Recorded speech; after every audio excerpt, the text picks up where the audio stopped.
Oh, hello, everybody. This is The Wrestling Show. I am your host, The Block, and it is a gosh golly great day. So, yes, don't forget to visit WrestlingRevolution.com. Ooh, and this Monday for Raw's 1000th episode, we will be live on Top Rope TV, which can be found homepage WrestlingRevolution.com. If you can't be there for whatever reason and be in the chat room, you can tweet us at Wrestling Revolution has a Twitter at Wrestling Revolt. So you can type in stuff in Twitter. So there's really no excuse to at least engage with us for a little bit. You know, we got the Twitter, the website, etc. You guys know the spiel.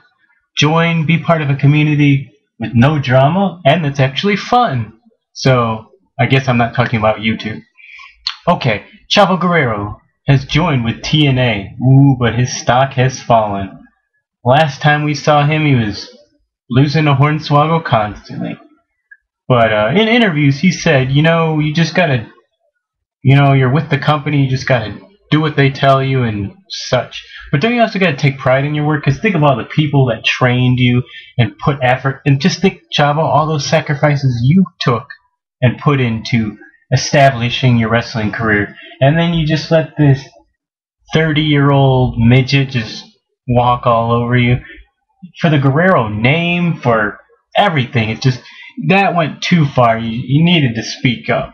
And Vince and any writers that were involved in that, you should have said, okay, we did it a little, okay, whatever, it's funny. Well, it wasn't, but let's just pretend, yeah, it was funny. But they dragged that on for like a year plus. It was Chavo and Hornswoggle, and I don't know how anyone could defend that.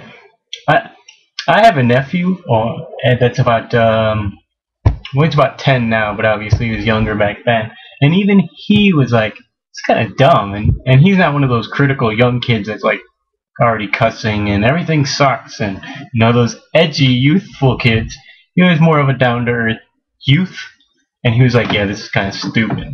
So I don't see what demographic they were trying to attend to attract with that whole Hornswoggle Chavo Guerrero storyline. Guess it was just a filler. So we'll see. Guess it can't be any worse than TNA for Chavo. Karma got released from WWE, but now I'm reading that she might not have. You know how spoiler and random websites are. But I'm pretty sure it's officially she's been released. They weren't doing anything with her anyway, so who knows? She'll go to TNA, PWG, Japan, whatever. I mean, any exposure would be better than no exposure. I mean, she can only go up, just like Chavo. He can only, succeed in... Can they really do anything worse to Chavo than the whole Hornswoggle thing? Ooh, you guys think the Chavo will, form some kind of stable? Because isn't Hector Guerrero still over in TNA? So maybe they'll form some kind of a clan over there. Hopefully they don't do too much stereotyping. And of course you have Mexican America. Maybe you'll join with that. So guess they'll make a stable, and of course they'll go over the top and make ethnic stereotypes and whatnot. Velvet Sky's hot. WrestlingRevolution.com. Visit it. Come on, visit it. It's a fun community with no drama. But there is some boring. I mean, I gotta be truthful. There is some boring on WrestlingRevolution.com because we had DH. So, no one's perfect. What else we got? I'm almost not prepared for this video. Oh yeah, I forgot. Rey Mysterio's back. Yay! And as far as Rey Mysterio, that has to be more than a second violation of the wellness policy. They're playing favorites. I mean, Rey Mysterio's obviously doing something, the juice. Oh, and isn't Orton coming back too? Same thing with Orton. I know this is this is not Orton's second violation. It's gotta be his fifth or something. But, you can do roids as long as you sell tickets, I guess. On their website, Ryback. Generic. 1000th episode of Raw. DX? Are they going to have the original DX? Like, is Road Dogg going to come out and Billy Gunn? No Chyna, even though she was in, the original DX. Because for one, she wouldn't come, and two, they probably wouldn't let her come if she wanted to come. Because she's a slut. And Ooh, X-Pac will be there, but see, like, the trouble is, okay, they're also going to have the Triple H Lesnar segment, so if that comes first, won't Lesnar break Triple H's other arm? And it's kind of hard to do a crotch chop with a broken arm. Or if the DX segment is first, does that mean Brock's going to interrupt it? So that'll be interesting. 3-hour Raw. So it's pretty much going to be lots of promos and lots of, yeah, go Raw 1000, Rock coming out, you know, pretty much every major superstar, a lot of guest appearances by past superstars coming out, doing maybe some promos, squash matches. I'm sure there's going to be lots of squash matches. And then there's going to be the main event where people have speculated, and I believe this to be true, that CM Punk vs. John Cena will have The Rock interfering.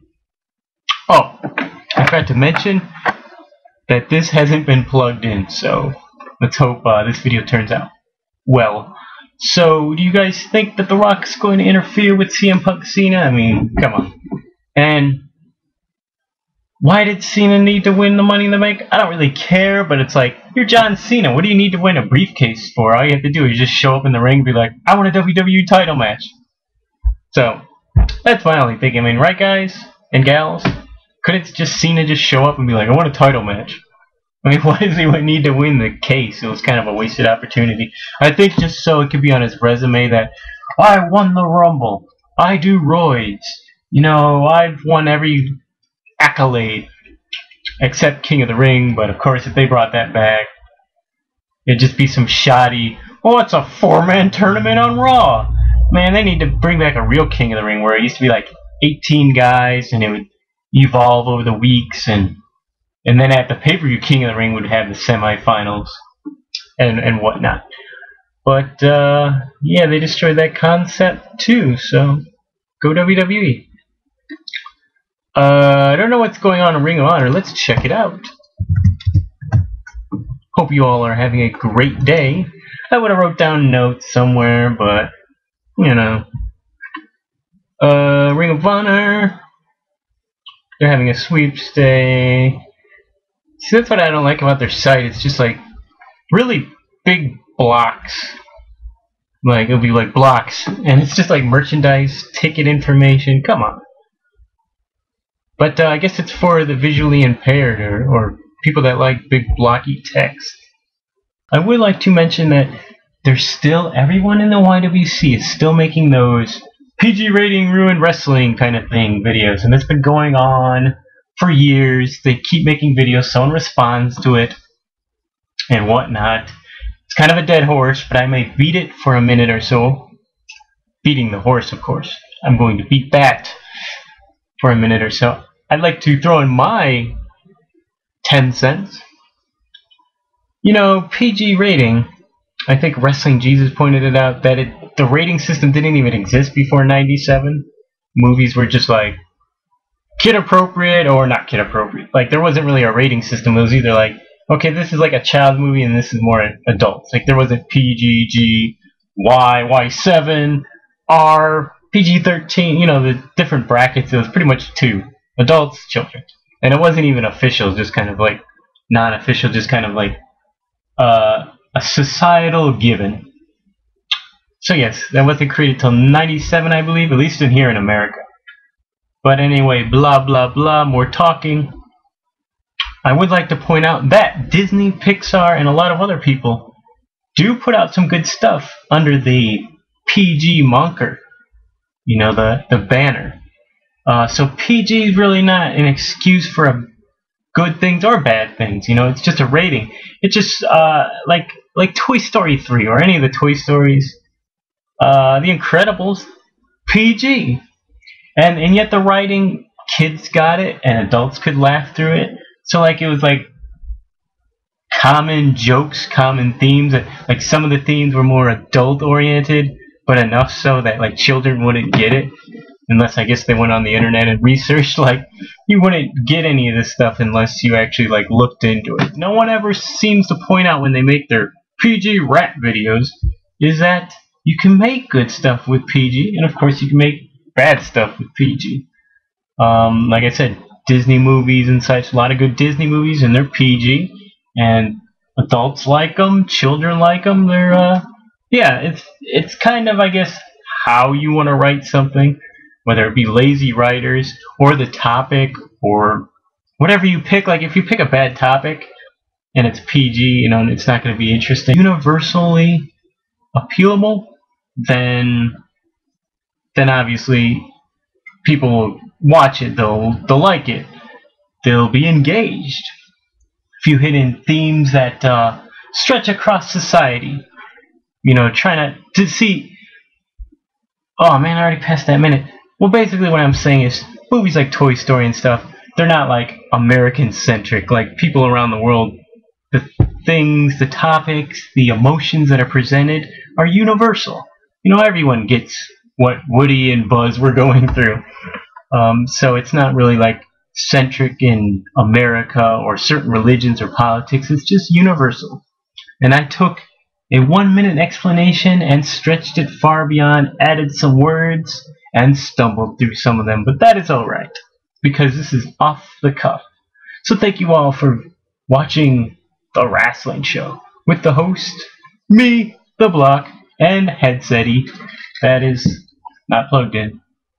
So visit the website, WrestlingRevolution.com, and have a great week.